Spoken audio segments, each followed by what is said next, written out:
AG, warga Jalan Sentosa, lorong asli Kelurahan Sentosa SO2, diamankan di unit Ranmor Polresta Palembang. Sebelumnya, AG ditingkap polisi karena gelap ke motor kawannya bernama Darul Hautni, yang modusnya ecak-ecak minjem. Namun oleh AG, motor korban dijualkannya dengan harga Rp1.500.000 di daerah Ponorogo.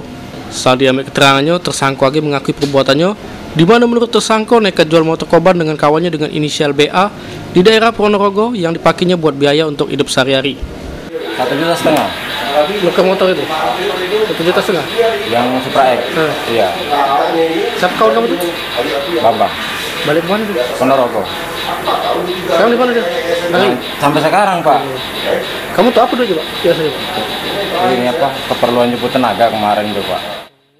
Ini, akibat perbuatannya tersangka AG pun harus jalani hari-harinya di balik jeruji sel tahanan Polresta Palembang. Aji Delia, PAL TV.